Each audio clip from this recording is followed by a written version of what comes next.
مومنو، خدا سے ڈرو جیسا کہ اس سے ڈرنے کا حق ہے، اور مرنا تو مسلمان ہی مرنا،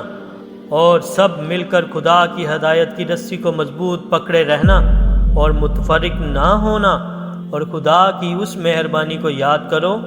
جب تم ایک دوسرے کے دشمن تھے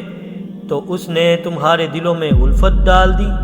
اور تم اس کی مہربانی سے بھائی بھائی ہو گئے، اور تم آگ کے گھڑے کے کنارے تک پہنچ چکے تھے تو خدا نے تم کو اس سے بچا لیا۔ اس طرح خدا تم کو اپنی آیتیں کھول کھول کر سناتا ہے تاکہ تم ہدایت پاؤ، اور تم میں ایک جماعت ایسی ہونی چاہیے جو لوگوں کو نیکی کی طرف بلائے اور اچھے کام کرنے کا حکم دے اور برے کاموں سے منع کرے۔ یہی لوگ ہیں جو نجات پانے والے ہیں،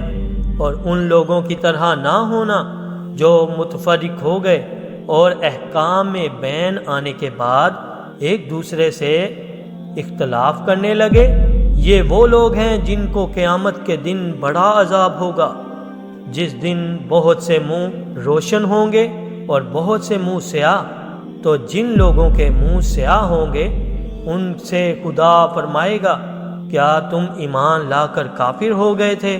سو اب اس کفر کے بدلے عذاب کے مزے چکھو۔ اور جن لوگوں کے منہ روشن ہوں گے وہ خدا کی رحمت کے باغوں میں ہوں گے اور ان میں ہمیشہ رہیں گے۔ یہ خدا کی آیتیں ہیں جو ہم تم کو صحت کے ساتھ پڑھ کر سناتے ہیں، اور خدا اہل عالم پر ظلم نہیں کرنا چاہتا، اور جو کچھ آسمانوں میں اور جو کچھ زمین میں ہے سب خدا ہی کا ہے، اور سب کاموں کا رجوع اور انجام خدا ہی کی طرف ہے۔